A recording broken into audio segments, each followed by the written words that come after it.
کہ افغان گورنمنٹ کو یہ سمجھایا جائے کہ دیکھیں افغانستان میں بسنے والے کروڑوں لوگ ہیں، ہمارے بھائی اور بہن ہیں۔ پاکستان کے ساتھ آپ کے 2000 کلومیٹر کا بارڈر ہم شیئر کرتے ہیں،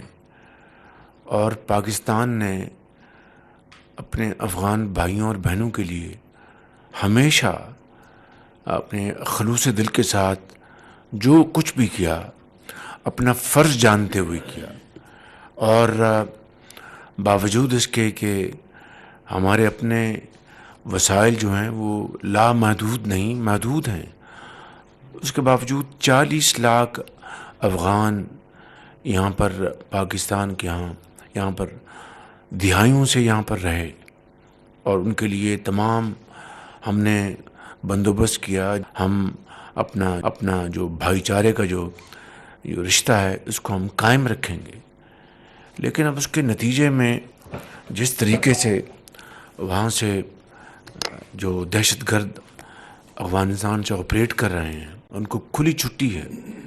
اور وہ نہ صرف پاکستان کے اندر بے گناہ شہریوں کو شہید کر رہے ہیں، افواج پاکستان کے جوانوں اور افسروں کو ان کو شہید انہوں نے کیا، ہمارے جو لا انفورسنگ ایجنسیز کے پولیس کے جوانوں افسروں کو ان کو شہید کیا، عام شہریوں کو۔ تو اب جو حالیہ واقعات ہوئے ہیں اس سے یقیناً صبر کا پیمانہ لبریز ہو گیا۔ اس سے پہلے ڈپٹی پرائم منسٹر ایک سے زیادہ مرتبہ جا چکے کابل، ڈیفنس منسٹر ایک سے زیادہ مرتبہ کابل جا چکے، اور دوسرے جو آفیشلز ہیں وہ کابل گئے اور ان کے ساتھ بڑے اچھے طریقے سے بات چیت کی کہ دیکھیں ہم دو ہمسایہ ملک ہیں، ہم نے قیامت تک یہاں پر اسی طرح رہنا ہے۔ اب یہ ہمارے اوپر ہے کہ ہم کس طرح اپنے معاملات کو باہمی مشاورت اور رضامندی سے طے کرتے ہیں تاکہ امن قائم ہو اور خطے میں ترقی کا جو دورہ ہے وہ شروع ہو۔ بدقسمتی سے تمام کاوشوں کے باوجود یہ نہ ہوا، اور مکمل طور پر ہندوستان کی شے کے جس وقت یہ حملہ ہو رہا تھا پاکستان کے اوپر تو ان کے جو وزیر خارجہ متقی وہ دہلی میں تھے۔ یہ سب بات آپ نے اس کی تصاویر بھی دیکھی ہیں ٹیلی ویژن پر، اخباروں میں۔ تو ہمیں پھر مجبوراً یہ جواب اور بھرپور افواج پاکستان کو جواب دینا پڑا جو ہم نے دیا ہے۔ اس کے بعد انہوں نے کہا کہ ہم سیز فائر چاہتے ہیں، انہوں نے درخواست کی۔ کل ہم نے فیصلہ کیا کہ 48 گھنٹے کی جو وقتی یعنی انٹرم سیز فائر ہم کریں گے۔ 48 گھنٹوں میں اگر وہ جو ہماری جو بالکل جائز شرائط ہیں اس کے اوپر وہ بات چیت کر کے معاملات کو طے کرنا چاہتے ہیں تو ہم اس کے لیے تیار ہیں بالکل۔ یہ پیغام ان کو کل دے دیا گیا۔ اب دا بال از ان دیئر کورٹ۔ اب انہوں نے اگر واقعی وہ سنجیدہ ہیں، واقعی وہ سنسیئر ہیں، تو میں سمجھتا ہوں کہ وہ ان کو پھر اپنی جو سیز فائر کے لیے جو انہوں نے درخواست کی ہے اب وہ بات آگے بڑھائیں۔ اس میں ہمارے جو دوست ممالک ہیں، خاص طور پہ قطر، وہ اس معاملے میں بڑی سنجیدگی کے ساتھ اور بڑی دل کی گہرائی کے ساتھ وہ اس معاملے کو طے کرانے کے لیے وہ کاوشیں کر رہے ہیں۔ میں جب شرم الشیخ میں تھا وہاں پر میری قطر کے امیر سے ملاقات ہوئی اور انہوں نے بڑی درد دل کے ساتھ کہا کہ ہم جانتے ہیں کہ یہ بالکل یہ نہیں ہونا چاہیے تھا، یہ جو حملہ ہوا آپ کے خلاف، اور جو لیکن ہم چاہتے ہیں کہ اس معاملے کو طے کرائیں، اپنا ایک رول جو ہے وہ ہم ادا کرنا چاہتے ہیں۔ تو یہ میں سمجھتا ہوں کہ لیٹسٹ صورتحال ہے۔ یہ معاملہ دیر پا بنیادوں پر وہ طے ہو جائے، فتنہ الخوارج کا خاتمہ ہو، نہ کہ ان کی ٹیریٹری ان دہشت گردوں کے استعمال میں آئے۔ تو یقیناً ہمارے بہادر ہماری افواج نے ان کو منہ توڑ جواب دیا ہے۔ ایک مرتبہ پھر جو ہمارے سپہ سالار ہیں فیلڈ مارشل سعید آصف منیر، ان کی لیڈرشپ میں یہ ہم نے ان کو منہ توڑ جواب دیا، جو ضروری تھا کہ میں آپ کو پچھلی کابینہ کی میٹنگ میں بتا چکا ہوں کہ جو جنازے ہم نے پڑھے وہاں پر ان شہیدوں کے جو ورثاء ہیں، ان کے والدین تھے وہاں پر، ان کی بیٹے بیٹیاں وہاں پر موجود تھیں، اور ان کے والد، ان کی والدہ مجھے کہہ رہے تھے کہ وزیر اعظم ہمیں فخر ہے کہ ہمارے بیٹوں نے اس ملک کے لیے قربانی دی ہے، لیکن آپ ان کو جو یہ تشدد کر رہے ہیں اور پاکستان پر حملہ آور ہیں دہشت گرد، ان کا خاتمہ کرنا انتہائی ضروری ہے۔ اور وہ درد دل سے یہ بات کر رہے تھے، یہ پوری قوم کی آواز تھی۔ مگر سوال یہ پیدا ہوتا ہے کہ جب پاکستان کے اندر 2018 میں یہ فتنہ الخوارج کہیں یا دہشت گردی کہیں، اس کا مکمل خاتمہ ہو چکا تھا، تو پھر کیا وجہ ہے کہ دوبارہ یہ اس فتنے نے سر اٹھایا؟ وہ آپ کو اچھی طرح علم ہے کہ اس وقت کی حکومت نے ہزاروں ان دہشت گردوں کو دوبارہ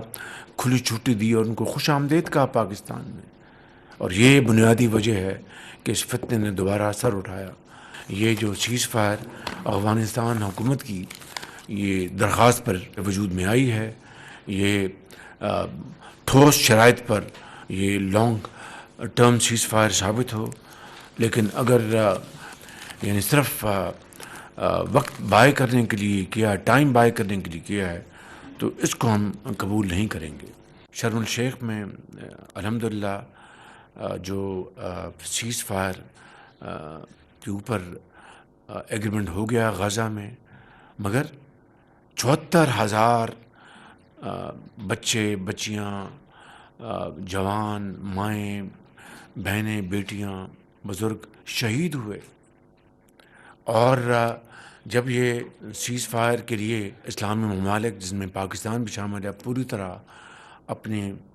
کردار ادا کر رہے تھے، اور پریزیڈنٹ ٹرمپ اس وقت یہاں پر وہ لوگ جو نہیں چاہتے کہ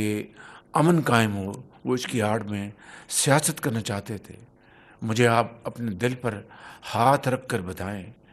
کہ نومولود بچے شہید ہو رہے تھے، ان کا خون بہہ رہا تھا غزہ کی گلیوں اور محلوں میں، ہسپتالوں میں ان کو شہید کیا جا رہا تھا، اسکولوں میں،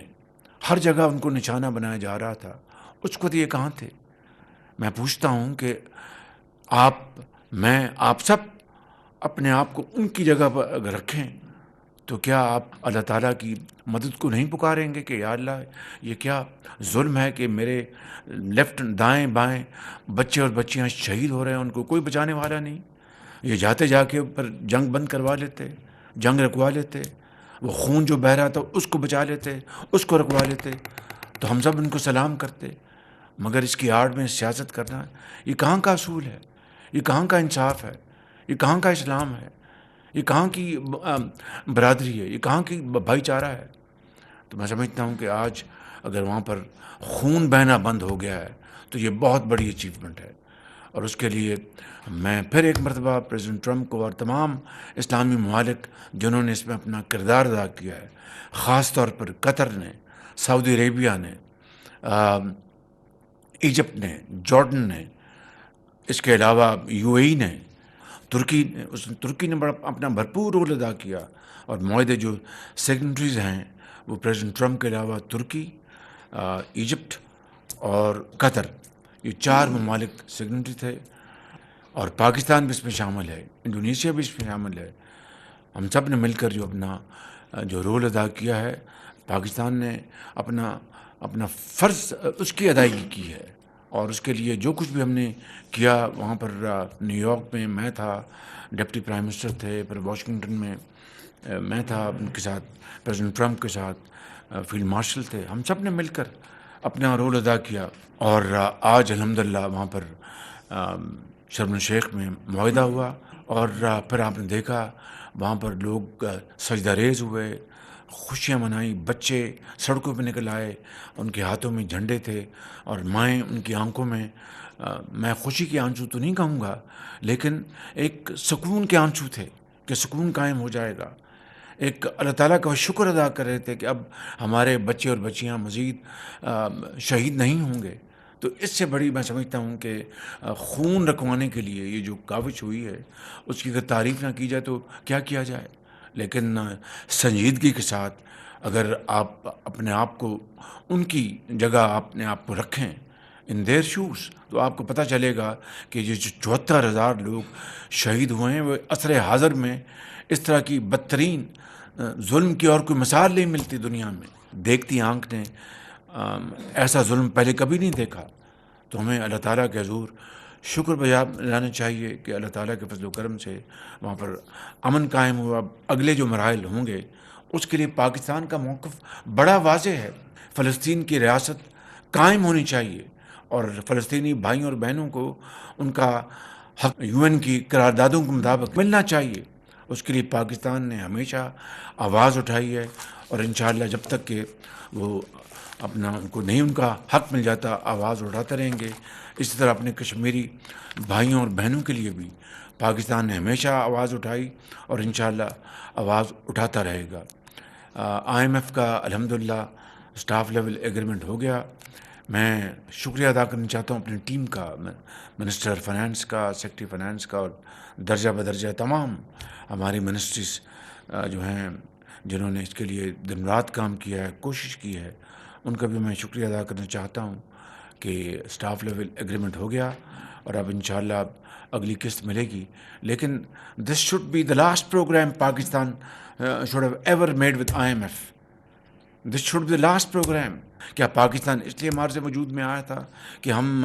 جو کہ حضرت قائد اعظم نے جو خواب دیکھا، ان لاکھوں شہیدوں نے جو خواب دیکھا جس کے لیے انہوں نے اپنی جانیں قربان کی کہ پاکستان وہ ملک ہوگا کہ نہ صرف اسلامی دنیا میں بلکہ اقوام عالم میں اس کا جھنڈا بلند ہوگا اور وہ ترقی کرے گا سائنس اور ٹیکنالوجی میں اور پاکستان کا نام ہوگا دنیا میں۔ وقت آ گیا ہے کہ ہم قرضوں سے جان چھڑائیں گے، لیکن اس کے لیے یہ کوئی اپنا آسان کام نہیں ہے، یہ بہت مشکل اور بہت ایک کٹھن مرحلہ ہے، دشوار گزار راستہ ہے۔ دن رات محنت کرنی ہوگی، دن رات محنت کرنی ہوگی، دن رات محنت کرنی ہوگی، تب جا کر ہم اپنا کھویا ہوا مقام حاصل کر سکتے ہیں اور پاکستان کو یقیناً صحیح معنوں میں حضرت قائد اور اقبال کا پاکستان بنا سکتے ہیں۔ اس کے لیے محنت محنت اور محنت یہ شرط اول ہے،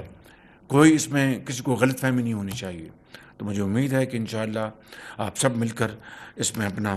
حصہ ڈال رہے ہیں اور آگے بڑھیں گے اور پاکستان کو یقیناً